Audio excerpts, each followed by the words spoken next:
পাঠাতে পারবে না। আমি বলছি হাতে দিয়ে দে, খুলে দেবে এক্ষুনি। এমনি বক্সটা কোথায় গেল? বক্সটার মধ্যে দিয়ে this. Hello everyone, welcome back to my channel. তো তোমরা সবাই কেমন আছো বলো? আমরা তো বেশ আনন্দেই আছি, কারণ বিয়ে বাড়ি বলে কথা। আর এখন দেখো রেডি হয়ে গেছি। এখন আছে পূজার আইবুড়ো ভাত। আইবুড়ো ভাতের জন্য আমরা এরকম সাদা লাল শাড়ি পরেছি।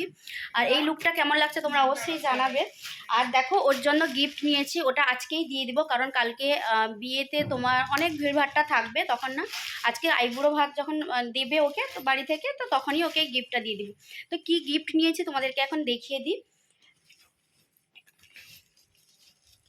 এই দেখো, এটা তোমার ওই জামিনী জুয়েলার্স থেকেই নিয়েছি। আর তোমার ওই একটা পেন্ডেন্ট নিয়েছি, ওই পলার উপরে যে পেন্ডেন্টগুলো হয় না, এই দেখো এইটাই নিয়েছি অনেক দেখাদেখির পরে। এটা আমার তো খুব পছন্দ হয়েছে, আর স্পর্ধাও গিয়েছিল, দুজনের খুব পছন্দ হয়েছে। দেখি পূজার পছন্দ হয় কিনা। আর দেখো তো এই সাজটাতে কেমন লাগছে। একদম সিম্পল সাদা লাল শাড়ি পরেছি, আর আইবুড়ো ভাতে আমরা সবাই সাদা লাল পরছি, আর পূজা পরবে রেড। তো দেখি ও কেমন সেজে গুজে রেডি হয়ে আছে, আর আমরা গেলেই দেখতে পাবো। দেখো তো গিফটটা কেমন হয়েছে। আমাদের তো খুব পছন্দ হয়েছে, কিন্তু তোমরা দেখে বলো তো গিফটটা কেমন হয়েছে।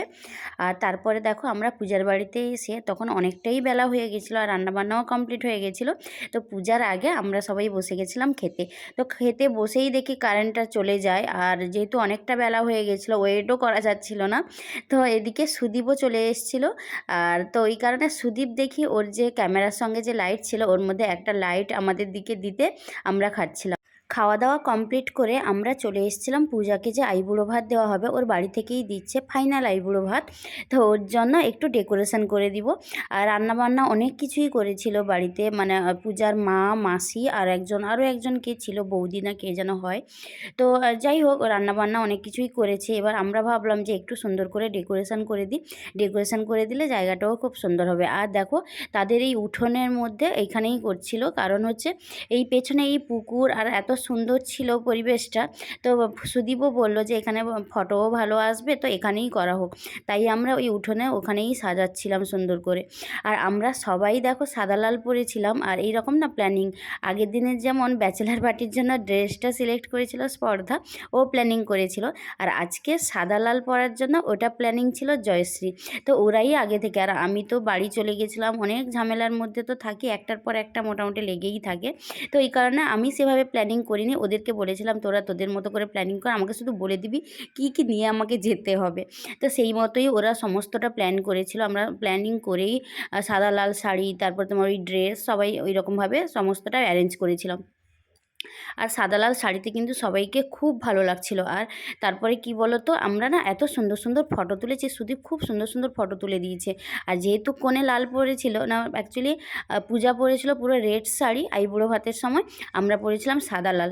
তো চলো এখন পূজাকে দেখে নিই পূজাকে কেমন লাগছে। আর তারপরে এদিকে রান্না বান্না তো অনেক কিছুই ছিল, দাঁড়াও তোমাদেরকে একটু মেনুটাও দেখিয়ে দিই কী কী রান্না ছিল। একদিকে মাছের মাথা ছিল, ডাল, তার 5 রকমের ভাজা, তারপরে তোমার ছিল চাটনি, আর একটা মাছের তরকারি, তারপর ছিল 5 রকমের মিষ্টি, ফলও ছিল। ওইটাকে আমরা সাইড করে আলাদা একটু রেখে দিয়েছি।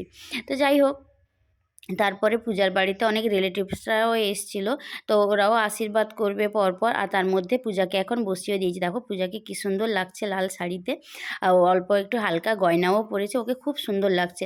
তারপর ওকে ফাইনালি গলায় ওই যে মালাটা পরায়, ওই তোমার যেটা বলে তুলসী মালা, তো ওটা তো পরাতে হয়, তো ওটাও পরিয়ে দিল।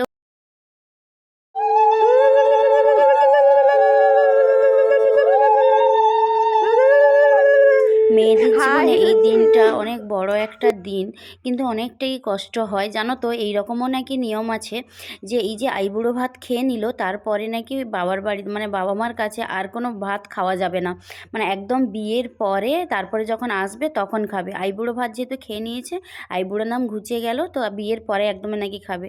কী সব রিচুয়ালস না, মেয়েদেরকে কেমন করে যেন এই রিচুয়ালসের মাধ্যমেই মেয়েদেরকে কেমন একটা যেন পর করে দেয়। তো যাই হোক, তারপরে আমরা ওকে খাওয়ানো টাওয়ানো কমপ্লিট হতে তারপরে আমরা ফটো তুলছিলাম। আর কিছু ফটো তুলে এখন চলে যাব, তারপরে পূজা খেয়ে নিবে। ওর তো অনেকটা, তখন তো প্রায় 3টা 3:30 বেজে গেছিলো। আর এর মধ্যে না ওর হাতে একটু লেগেও গেছিলো, ওই ধূপ ছিল, ধূপের মধ্যে হাতটা লেগে গেছে, বুঝতে পারিনি। আর এই যে পেছনে দেখছো ডগিটা ঘুরছে, ওটা কিন্তু পূজার বাড়ির, পূজা ভীষণ ভালোবাসে ওকে। এখন গিফট দেওয়ার পালা। ভাবলাম যে গিফটগুলো এখন দিয়ে দিই, কারণ এরপরে তো ওর বাড়িতে সবাই লোকজন আসবে, ভিড়ভাট্টা হয়ে যাবে, আর তখন এখন দিয়ে দিলে ফাঁকায় ফাঁকায় গিফটগুলো আমরা সবাই দিয়ে দিই। তো ওর লকেটটা খুব পছন্দ হয়েছিল আর সবাই বলছিল যে লকেটটা খুব ভালো হয়েছে। আর তারপরে দেখো ওর মাথা দিয়ে আমি পরাতে চাইছিলাম, তারপরে দেখলাম যে মাথা দিয়ে তো ও একটু চুল টুল ঘেঁটে যাবে, তারপর ভাবলাম না এখন থাক, পরে ও পরে নিবে। তো দিয়ে ওর হাতে আমি দিয়ে দিয়েছিলাম।